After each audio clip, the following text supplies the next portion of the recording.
bienvenue dans cet épisode numéro 18 de Joli Papa. On est parti. Alors aujourd'hui, on va parler des injonctions. Je t'en ai parlé dans le dernier épisode. J'ai dit que j'avais cette envie qu'on parle de ça. Et donc, on va parler des injonctions qui sont faites aux hommes. Alors des injonctions qui sont faites aux hommes par la société, par l'environnement, par les hommes eux-mêmes, envers eux-mêmes, par leurs pères, par leurs enfants, par leurs beaux-enfants. On va parler de ça. Je voudrais célébrer pour démarrer le fait que ça y est, nous sommes enfin diffusés sur Apple Podcast. Je remercie Michel, vraiment du fond du cœur. Michel Godard qui m'a aidé à activer à désactiver les petits bugs qu'il y avait. Et donc voilà, tous les épisodes se sont maintenant uploadés sur la plateforme Apple Podcast. Tu pourras donc aller réécouter les anciens épisodes si jamais tu es sur cette plateforme. Aujourd'hui, on va explorer les attentes qui peuvent être lourdes, les attentes qui pèsent sur les hommes et comment ces attentes se manifestent et comment elles peuvent compliquer le rôle unique, le rôle qui est celui du beau-père. Alors, sans nier non plus les attentes qui pèsent sur les femmes, l'objectif, c'est qu'on déconstruise un petit peu ces pressions, ces injonctions, que je te partage aussi des expériences et pourquoi pas aussi quelques outils pour gagner en épanouissement dans ta famille recomposée.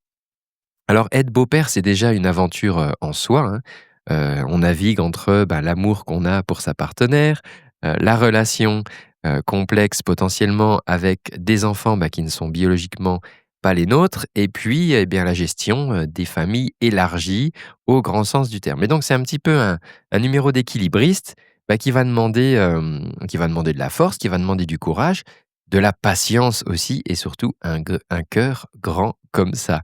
Mais si j'ajoute à cette couche celle d'être un homme dans notre société actuelle, avec les attentes, avec les pressions souvent silencieuses ou alors très bruyantes, ces injonctions qu'on a intégrées depuis qu'on est tout petit finalement, l'injonction d'être fort, de pas flancher, de jamais flancher d'ailleurs, de pas montrer ses émotions, de tout porter sur ses épaules, d'être le super protecteur, infaillible, le pourvoyeur. Moi, je suis convaincu que ce poids qui est déjà lourd en lui-même, il peut devenir carrément écrasant. Parce que, au lieu de travailler les uns pour les autres, en mode fraternité, en se disant, OK, on est dans le même bateau, comment on fait pour s'entraîner?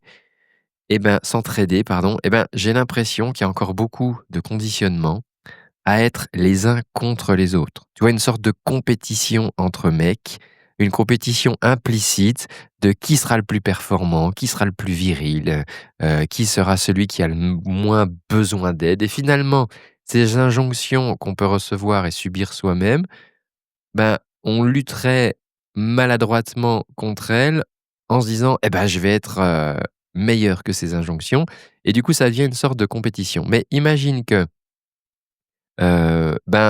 face à ton beau-fils, par exemple, au lieu de serrer les dents tout seul, parce qu'un homme, ça gère, que tu puisses appeler un ami, que tu puisses en parler à un autre beau-père ou à un mentor et juste dire «Attends, là, je galère.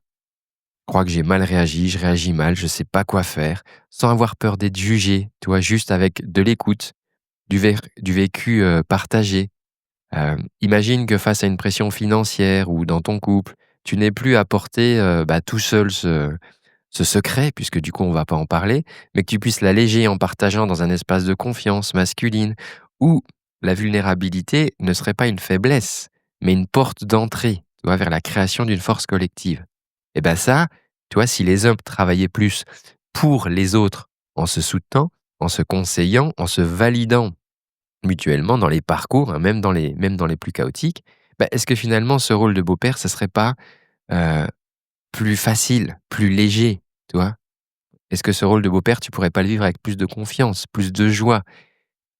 C'est exactement l'invitation que je te lance dans ce podcast Joli Papa, hein. C'est vraiment l'idée d'avoir un espace où on va explorer sans tabou, aujourd'hui, ces injonctions qui pèsent sur nous, les hommes, et comment elles peuvent venir percuter de plein fouet notre rôle de beau-père, mais surtout créer aussi un espace pour s'équiper, tu vois, trouver des outils, déconstruire certaines choses, redéfinir ensemble ce que signifie être un beau-père, un beau-père puissant, un beau-père, affirmé, présent et un beau-père authentique. Et tu vois, dans cette idée, je voudrais déjà commencer par remercier, 2 hommes dans cette idée d'hommes qui travaillent, les uns pour les autres et pas les uns contre les autres. Bah, je voudrais citer Michel Godard, du qui gère le festival, le Pod BXL. Donc c'est un festival de podcast qui a lieu à Bruxelles, le Pod BXL. Tu peux chercher ça sur les réseaux, je te mettrai un lien de toute façon. Il y a un événement, début juillet auquel j'aurai le plaisir de participer et ben, Michel, il a eu cet élan de m'aider comme ça, de me filer un coup de main sur, la disponibilité de ce podcast qui depuis le mois de janvier était pas dispo sur Apple Podcast et en 2 coups de cuillère à peau, enfin en une petite visio de 45 minutes, il m'a débuggé ça, donc vraiment merci beaucoup Michel et puis je voudrais aussi remercier Ferdinand Richter. Tu peux le suivre sur Insta, c'est, Integrative, Masculinity. Il est le, le créateur du magazine Men's Work, un magazine pour hommes. Je te mettrai le lien aussi, en commentaire. J'ai le plaisir de rédiger 2 articles pour, le prochain numéro de ce magazine et Ferdinand, bah, on a en ce moment des échanges très enthousiasmants justement, des échanges entre hommes, en vulnérabilité, en entraide, en fraternité et donc, bah, voilà, je voulais commencer ce podcast en remerciant Michel et Ferdinand. Alors, on va plonger dès maintenant au cœur, au cœur du sujet. On va commencer par identifier ce point invisible et je voudrais te parler du mythe du rocher, d'accord? On va voir comment les attentes, masculines s'invitent dans la famille recomposée. Donc accroche-toi, prends un papier, un stylo, ajuste ton casque, tes AirPods ou, je ne sais pas comment tu m'écoutes et ben, on commence tout de suite, c'est parti.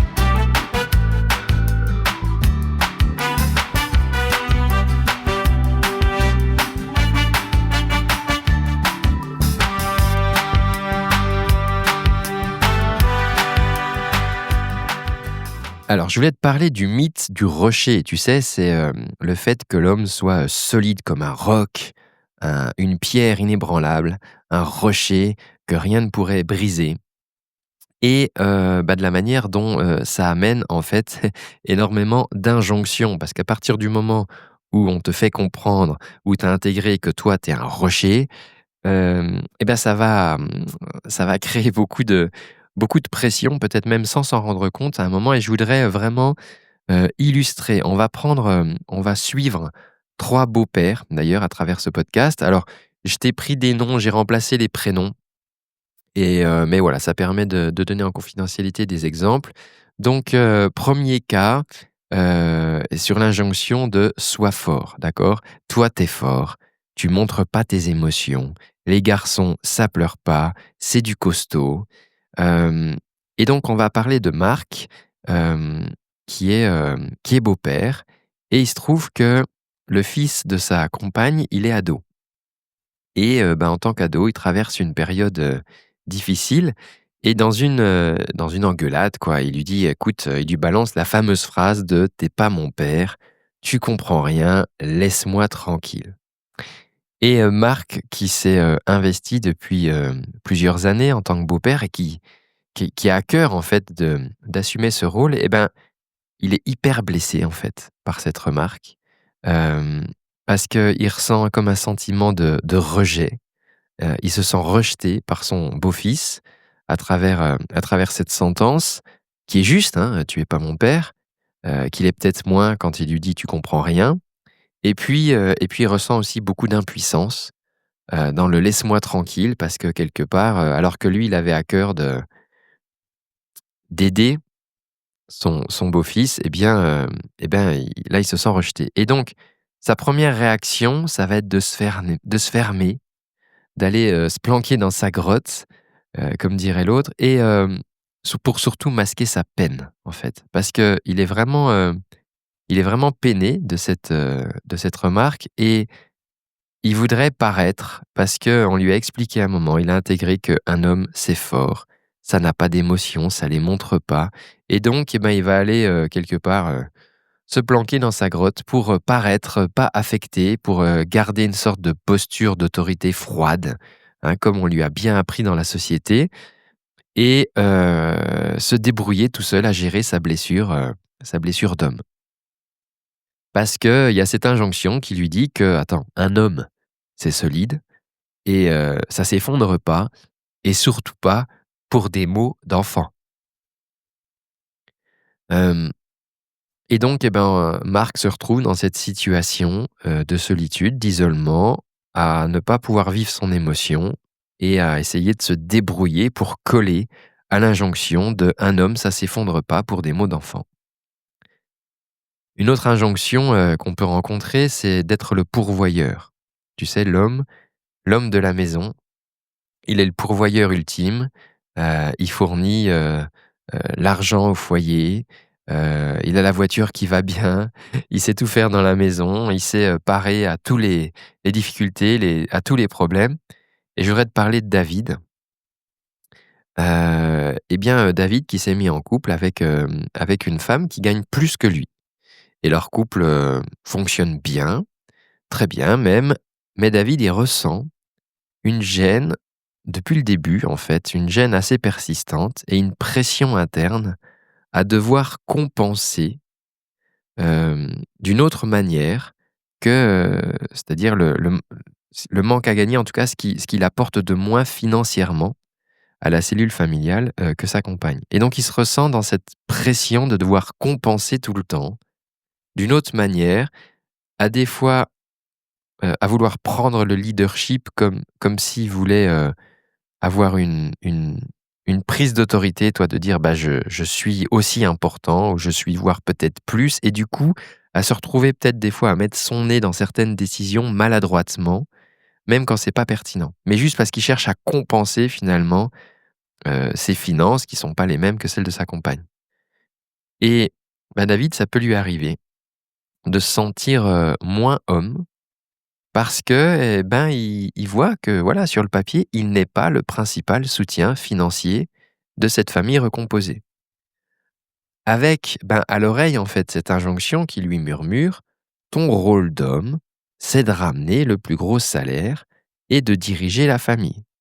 Alors toi, avec en plus ce double truc que, comme quoi celui qui ramènerait le plus d'argent, dans la famille, serait celui qui aurait le plus de valeur. Donc toi, c'est encore bien pourri, une injonction dans l'injonction. C'est notre deuxième cas, et peut-être que tu vas te reconnaître, hein, dans certaines de ces injonctions. C'est pour ça que on va suivre ensemble ces 3 cas dans l'épisode. On va passer au 3e exemple qui est, l'injonction de: «Il faut que tu mérites ta place». Tu vois? Et donc tu es un mec, tu es en concurrence, tu es un alpha, tu dois mériter ta place et donc avec cette concurrence qui pourrait se créer avec le père biologique. Eh bien ça va être notre exemple de Julien qui est, beau-père et qui s'investit, beaucoup avec ses beaux-enfants, mais qui en même temps a l'impression, et c'est une impression, d'être comparé, au père biologique. Parce que le père biologique, il est présent, il a une bonne relation avec ses enfants, il y a pas de conflit, avéré et donc ce beau-père, Julien, il se sent toujours obligé d'en faire plus, d'en faire beaucoup plus de cadeaux, plus d'activités, des activités plus spectaculaires, d'être le mec le plus cool, hem, comme comme moyen finalement d'essayer de gagner leur affection, leur respect, au lieu de simplement construire une relation, authentique, à son rythme. Mais parce que, Julien, il est, soumis à cette injonction qui lui dit que tu dois prouver ta valeur, tu dois prouver que tu es à la hauteur, voire même mieux que l'autre père pour être accepté. Donc on a là, 3 belles études de cas qu'on va filer ensemble, qu'on va suivre ensemble au cours de cet épisode. Alors, hem, à ce stade déjà quelques petits outils qu'on peut, poser sur la table. Déjà, le fait de ressentir des pressions ou de ressentir une lourdeur comme ça d'injonction sociétale, hem, je voudrais te rassurer sur le fait que c'est absolument pas un signe de faiblesse, d'accord? Heu, plier ou avoir l'impression de subir une charge qui est lourde ne veut pas dire que tu es faible. Ça veut juste dire que cette charge est trop lourde et je voudrais créer cet espace dans lequel c'est normal, en fait, de dire que: «Attends, là, je ressens quelque chose sur les épaules qui est pas OK avec moi». Et ça veut pas dire être faible. D'accord? C'est pas péjoratif, péjoratif, négatif, dans le sens où l'homme pourrait le ressentir comme ça, comme de la faiblesse. Et euh, avec cette prise de conscience, je vais t'inviter du coup à identifier lequel de ces attentes résonne le plus personnellement avec toi. Tu vois, si c'était une petite voix, si dans ta journée tu entendais une petite voix qui te dit tu devrais être comme ça, tu devrais attraper cette promotion, tu devrais être plus présent, c'est toi qui devrais gérer ça. Euh, Toi, moi je ressentais à un moment cette injonction, c'était un truc tout bête, mais c'était sur le fait de bricoler des voitures. Moi, c'est pas mon truc, j'y connais rien en mécanique. Et je ressentais cette injonction à chaque fois que la voiture tombait en panne, et de dire, bon, bah, ça sera à toi de la réparer. C'est quand même pas normal de devoir aller voir le garagiste, quoi, franchement. T'as vu le voisin, lui, il répare les bagnoles. Et toi, donc, il y avait cette injonction de la compétition. T'as vu le voisin, il répare les voitures. Et cette injonction de, ben, si t'étais un mec, tu saurais réparer les voitures. Donc, toi, je t'invite à identifier ce truc, à prendre conscience déjà des injonctions, des petites voix. Et le petit pas que tu pourrais faire, déjà, à ce stade, c'est juste d'observer une journée type, toi, ou une semaine type, et de te noter les moments où tu sens une pression, alors soit interne, hein, soit que tu te mets toi-même, ou une pression externe, quelqu'un qui te dirait que bah, ça, c'est quand même, tu pourrais faire ça, ce serait quand même à toi de faire ça, ce serait quand même normal, t'es l'homme de la maison, t'es l'homme de la famille, tu vois. Comme Marc, comme David, comme Julien, hein, dans les exemples là que je te propose. Et après, plus tard, tu vois, on a des outils pour dissoudre ces pressions, pour les équilibrer, s'il y a un déséquilibre. Mais donc déjà, c'est le premier pas. Donc, valider le fait que c'est OK de ressentir une forme de pression, ça fait pas de toi quelqu'un de faible. De prendre conscience, c'est quoi ces pressions-là, d'accord? Qu'est-ce qui aujourd'hui pèse sur tes épaules? Et d'identifier un petit peu au cours d'une journée ou au cours d'une semaine, dans tes interactions, c'est quoi les pressions internes ou externes, ces injonctions que tu ressens qui seraient liées à des attentes, et de te noter ça sur un petit journal de bord. On va passer à la deuxième partie de ce podcast et, pour voir comment, insidieusement, ces injonctions, elles peuvent fissurer euh, ton lien de couple ou le lien avec les beaux enfants, comme une sorte de petit poison comme ça qui va s'immiscer dans les relations. Si je reviens à mon premier cas, donc on prend Marc. Donc Marc, sous la pression de pas montrer sa faiblesse ou de devoir imposer le respect, il répond maladroitement à la remarque de son beau-fils, qui lui dit t'es pas mon père, tu me comprends pas. Du coup, il lui met une punition totalement disproportionnée sur un ton glacial juste parce que il veut imposer le respect, il va faire preuve d'autoritarisme mal placé, il va créer de la distance et au lieu de régler le problème, ça va commencer à créer un fossé. Ça va creuser encore plus ce fossé s'il commençait déjà à exister avec l'adolescent, avec son beau-fils. Et potentiellement, ça peut même commencer à générer un conflit avec sa compagne parce qu'il va trouver sa réaction excessive en fait en disant attends, là la punition, elle est clairement excessive. C'est de l'autoritarisme mal placé, juste en gros parce que tu t'es senti blessé et que tu n'arrives pas à gérer ça, quoi. Et donc, dans cet exemple, avec Marc, finalement, cette injonction de faire le bonhomme, tu vois, de faire l'homme, faire le bonhomme, ça sabote sa connexion à son beau-fils et puis c'est en train de saboter la connexion à sa compagne. Deuxième exemple, si je reviens à David, donc David qui gagne moins que sa compagne et qui se sent pressé par l'injonction d'être le pourvoyeur, tu vois, et qui se sent en échec là-dessus, si il partage pas son stress financier avec sa compagne, il va commencer à devenir distant. Il va aller dans sa grotte lui aussi. Il va être souvent préoccupé, mais il n'en parle pas parce que il a la pression de c'est bon, je gère tout seul. Donc tout va bien. Si on lui pose la question, tout va bien. Mais sa compagne, elle voit bien que il est tourmenté par des trucs, sauf qu'elle sait pas par quoi. Elle voit qu'il s'éloigne un peu, qu'il se confie pas, et du coup, elle-même, elle va se sentir seule face aux défis de la famille. Et elle va commencer même à douter de leur relation et de sa confiance en lui. Parce que finalement, elle ne sait pas ce qui le tourmente, elle ne sait pas ce qui l'éloigne d'elle. Et donc, tu vois, on voit que pour David, cette injonction de « t'es un roc, t'es un rocher, t'es solide, t'es inébranlable », et bien là aussi, ça va fragiliser son couple. Si je prends le troisième exemple, avec notre ami Julien,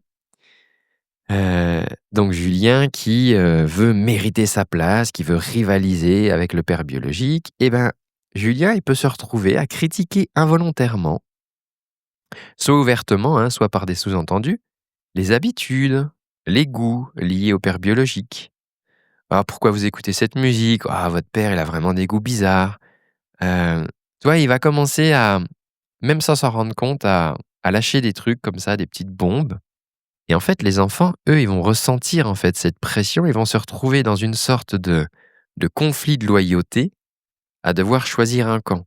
Et qu'ils ont peut-être pas envie de choisir, tu vois. Et ça va créer du malaise, ça va peut-être même créer une résistance envers Julien, parce que c'est lui qui est en train d'installer ce conflit de loyauté.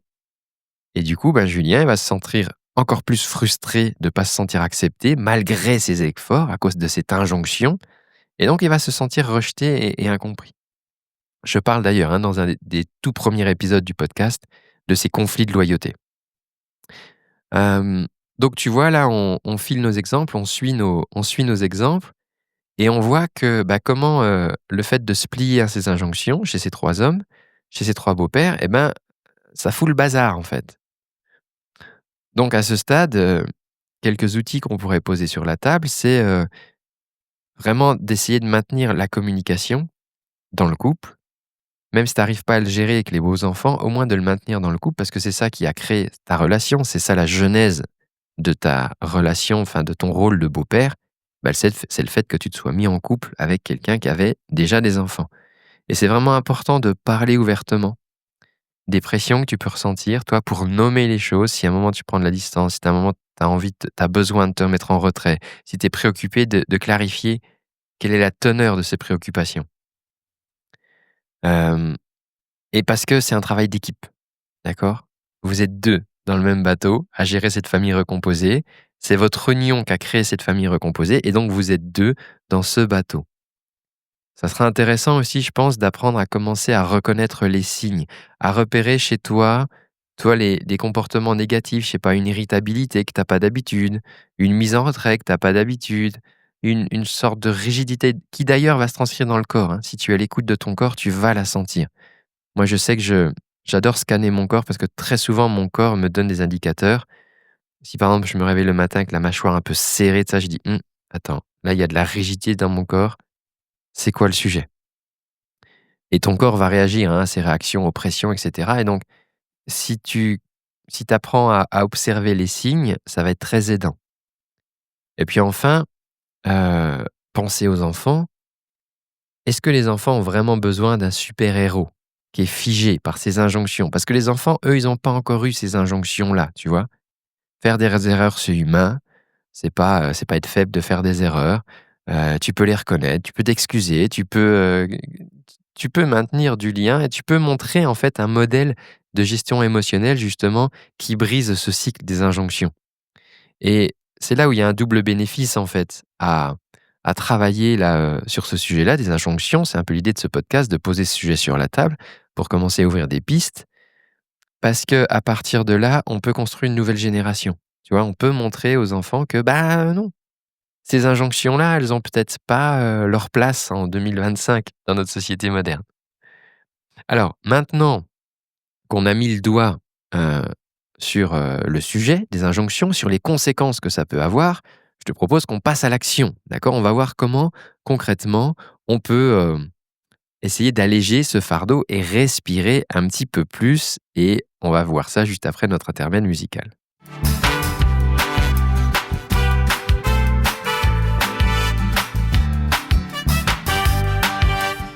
Alors, comment on fait pour déconstruire ce modèle, injonctionnel? Je ne sais pas si on peut dire ça. On va aborder ensemble des outils et on va reprendre nos exemples et on va voir comment, on réagit différemment. Alors, premier cas, donc c'est le cas de Marc. Donc Marc qui a puni, son ado, parce qu'il savait pas réagir autrement et Marc, après un moment de recul, il décide de revenir vers son beau-fils, plus en beau-père, autoritaire, tu vois? Mais plutôt en adulte, responsable, blessé, mais aimant et de lui dire calmement: «Écoute, voilà, ce que tu m'as dit, ce que tu m'as dit hier, bah, ça m'a blessé et même si je suis pas ton père, bah, voilà, moi je suis là pour toi, à ma manière et si tu as besoin, je serai toujours là pour toi». En faisant ça, du coup, il va montrer sa vulnérabilité. Il va montrer qu'il a été peiné, sans exiger de réparation immédiate, d'accord? Et il lâche aussi l'idée de devoir, fixer, de devoir, résoudre le problème, de devoir corriger, tu vois? Vis-à-vis de l'adolescent et de sa phrase blessante. Et donc ça, ben, ça ouvre une brèche, une nouvelle voie vers une communication plus authentique pour plus tard. Ça ouvre aussi l'espace de moins d'injonctions pour son ado. C'est-à-dire que son ado, là, il voit un homme, un adulte qui se comporte peut-être différemment des autres hommes et qui lui ouvre la porte de c'est OK d'être vulnérable, c'est OK de partager ses peines et sans forcément d'attendre de je te demande de réparer ce que tu as fait. Ça ouvre une nouvelle voie. Si je prends le deuxième cas, donc de David, David, bah, qui est en galère parce que il est sous l'injonction de le succès, c'est l'homme omnipotent qui gagne le plus. Et c'est pas son cas parce qu'aujourd'hui David gagne moins que sa compagne. Eh ben David prend son courage à deux mains et il en parle enfin à sa compagne. Il parle de la pression qu'il ressent par rapport à l'argent et à son rôle de pourvoyeur ou en tout cas de ce qu'il a l'impression de ne pas pourvoir. Ça lui permet d'exprimer sa peur de ne pas être assez bien. Et ça, ce que ça crée chez sa compagne, bah, elle est touchée en fait par son honnêteté, par la confiance qu'il lui accorde, là où jusqu'à présent elle le voyait s'éloigner hem et douter de sa confiance, bah, là, le fait qu'il vienne vers elle, qu'il lui partage avec honnêteté, ses difficultés, ses peurs, bah, ça la touche et du coup, ça leur permet ensemble de redéfinir en fait, mais ça veut dire quoi contribuer à la famille? Est-ce que c'est juste une question d'argent? Est-ce que c'est pas aussi une question de temps, de soutien émotionnel, de compétences pratiques? Et ça permet, à David, bah, de réaliser que sa valeur, en fait, dans la famille recomposée, elle ne dépend pas de son compte en banque. Elle dépend de plein d'autres choses et ça, c'est des choses, j'en ai parlé dans le précédent épisode sur, la vision, les valeurs et cetera. Tu pourras les réécouter, mais ça, du coup, ça ouvre un nouvel espace pour David. Si je te prends l'exemple numéro 3, donc heu, Julien qui rivalise avec le père biologique, bah, il s'aperçoit que, hem, bah, en fait, c'est vain, d'accord? C'est vain de faire ça, ça crée plus de conflits que de fluidité et donc il décide de se concentrer uniquement sur la construction de sa propre relation avec les enfants, sans la comparer avec celle du père biologique. Donc basé sur ses qualités à lui, sur les intérêts qu'il partage, sur ses valeurs et il va arrêter du coup de critiquer le père biologique, petit à petit et en définissant cette limite claire et celle que je te partageais, je crois, dans le tout premier épisode du podcast, c'est que son rôle de beau-père n'est pas de se substituer, mais c'est d'ajouter, c'est le 1 + 1 = 3, c'est d'ajouter une nouvelle relation positive dans la vie des enfants. Et ça, du coup, bah, il le partage avec sa partenaire, du fait qu'il comprend qu'en fait, il a personne à remplacer, il est juste un adulte de plus, quelqu'un qui va c'est de l'amour en plus et ça commence à apaiser les relations.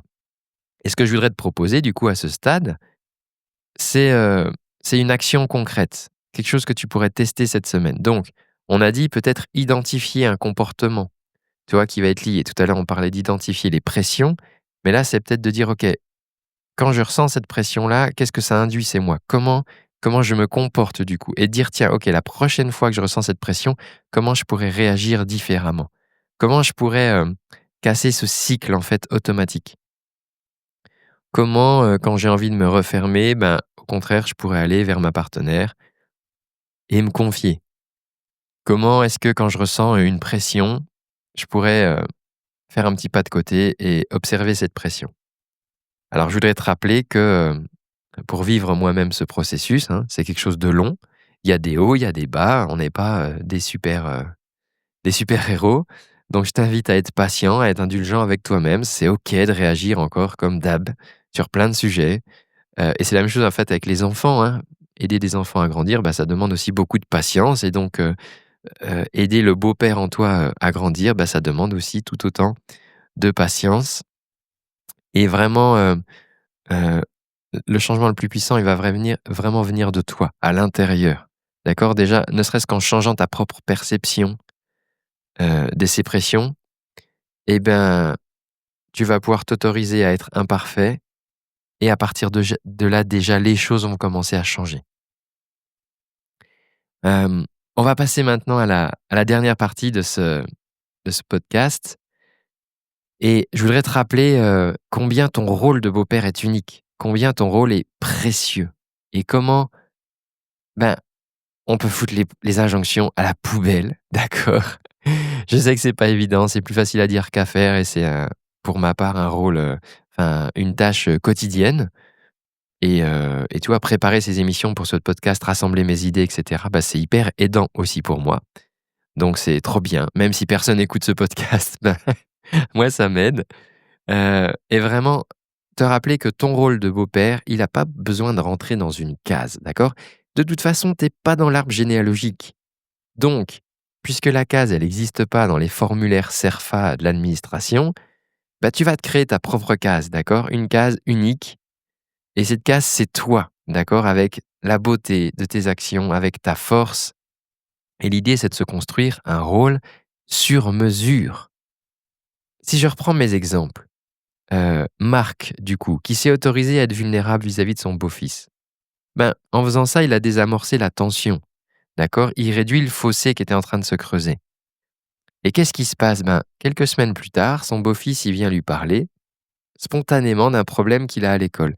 Mais pas en mode, «Viens me sauver, je cherche une solution». On n'est pas dans le film de Cartman. On est, parce qu'en fait, il ressent que son beau-père, Marc, il a lâché ce besoin de «Je veux être le super beau-père, je veux tout résoudre» et cetera. Mais juste parce que c'est une oreille. Il sait que, tout comme lui, il a été une oreille face à la vulnérabilité de son beau-père il peut attendre la même chose de lui.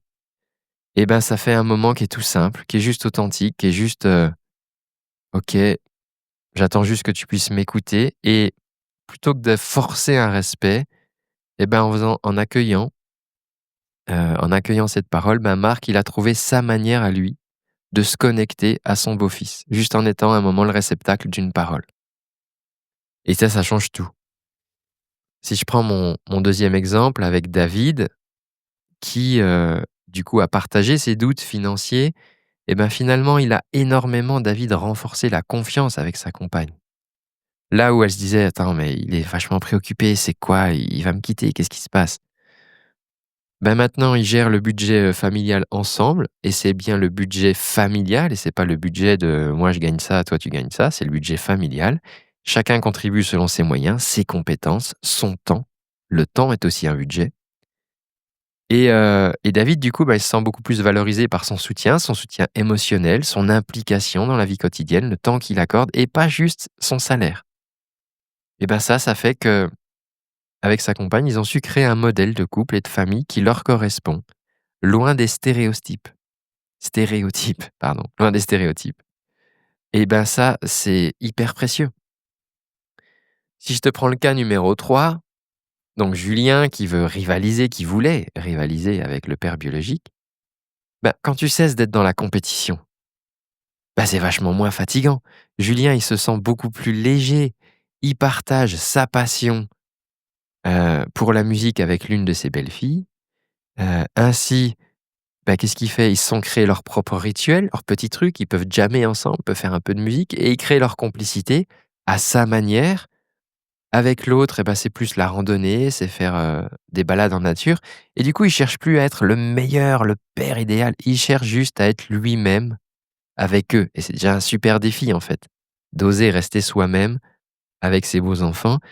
Du coup, ces beaux enfants, ils le perçoivent comme un adulte qui est stable, comme quelqu'un qui est intéressant, qui a des choses à apporter, qui a quelque chose de différent à apporter Et du coup, ça renforce leur lien et sans les mettre dans ce conflit de loyauté vis-à-vis de leur père biologique, parce que chacun apporte sa propre authenticité. Et du coup, Julien, forcément, il s'épanouit beaucoup plus dans son propre rôle plutôt que d'essayer de jouer le rôle d'un autre ou voire de jouer le rôle pour deux. Et ce que je voudrais te proposer, c'est... donc là, toi, je t'ai partagé des exemples. On a filé ensemble des exemples à travers ce podcast pour essayer de te donner des idées peut-être de comment toi-même tu pourrais dérouler ça. Ce que je t'invite à faire, des petits conseils pratiques, c'est des choses qui, moi, m'aident. C'est de célébrer les petites victoires. Déjà de reconnaître et de valoriser chaque petit pas que tu fais pour t'affranchir des pressions. Déjà reconnaître le fait que tu es peut-être sous le coup d'injonctions extérieures ou internes. Ça déjà c'est une petite victoire. Bravo. Jusqu'à présent, tu avançais dans le brouillard. Aujourd'hui, tu reconnais que tu as peut-être des choses sur les épaules. Euh, la deuxième chose que je voudrais te partager, c'est vraiment de t'ancrer dans tes valeurs. Réécoute les deux précédents épisodes, le numéro 16 et le numéro 17. Je parle de la vision, je parle des valeurs. C'est hyper important d'identifier tes valeurs. C'est du travail qu'on fait ça en coaching. C'est les premières choses qu'on fait, c'est d'identifier ses valeurs. Et c'est pas les trucs bateaux, tu sais, générosité, bienveillance, etc. Non, c'est des choses beaucoup plus profondes. Tes valeurs, ce sont ta boussole, c'est ton GPS dans la vie. Et donc, qu'est-ce qui est important pour toi en tant qu'homme et en tant que beau-père? Et de s'autoriser à se laisser guider par ces valeurs pour guider tes actions plutôt que par des attentes externes, plutôt qu'à ce que la société te demanderait ou attendrait de toi. Et puis, je t'invite aussi à continuer d'apprendre et à s'adapter. Mais je sais que si tu écoutes ce podcast, tu es en fait là-dedans. Tu es dans l'idée de te nourrir, de nourrir une réflexion. Le rôle de beau-père, ça évolue constamment. Moi, je le constate au quotidien. Que les enfants, ça grandit vite, que les besoins, c'est pas les mêmes, que leurs réactions sont pas les mêmes, que leurs questionnements sont pas les mêmes. Et donc reste ouvert, reste curieux, prêt à ajuster ta manière d'être. C'est pas un état, c'est pas un truc, ça y est, j'ai trouvé. C'est comme ça qu'il faut se comporter. Non, il y a pas de il faut. Ça peut évoluer tout le temps. Tes besoins aussi peuvent évoluer. Et vraiment, ta force, je dirais que notre force en tant que beau-père, ça va être notre capacité à s'adapter, en fait, plutôt qu'à être dans la rigidité. Tu sais, c'est l'histoire du roseau, hein. Le roseau qui se fléchit, mais qui casse pas. Alors que la rigidité, ça casse, quoi. Pour terminer ce podcast, ce que je voudrais te dire, c'est que ta valeur en tant que beau-père, elle dépend pas forcément de la reconnaissance immédiate externe, ou de le fait de ne pas avoir de défis, mais plutôt dans ta présence, dans ta capacité à t'engager, dans ta capacité à rester authentique à travers l'adversité et dans ta capacité à aimer, même imparfaitement, d'accord? Aimer comme tu le peux, même maladroitement, dans une configuration familiale qui est pas si aisée, qui est unique, d'accord? Qui est celle d'une famille recomposée. Donc je t'encourage vraiment, pour terminer cet épisode, à embrasser ta singularité, à être fier du chemin parcouru jusqu'à présent et à continuer à construire en fait cette famille, avec courage, avec authenticité, avec force, avec cette force que je t'envoie. Peut-être que ces histoires de Marc, de David, de Julien t'auront donné de l'aide, de la force. Et je t'invite vraiment, n'hésite pas à partager avec ce podcast, alors que tu sois un beau-père ou que tu sois d'ailleurs une maman, une jolie maman, ou une maman qui est en famille recomposée avec un beau-père. Euh, sur Instagram, donc c'est Joli Papa Podcast, d'accord? Tu peux interagir. Tu peux interagir sous cet épisode aussi. N'hésite pas d'ailleurs à lui mettre quelques étoiles, ça aidera à le faire référencer. J'en profite donc pour dire qu'il y a 2 articles à paraître dans le magazine Men's Work, donc un article sur la voix de l'homme. Et puis, donc là, j'en fais appel à mes compétences de coach vocal. Et puis, un article sur justement mon parcours de joli papa jusqu'à présent, ce qui m'amène à partager sur ce podcast.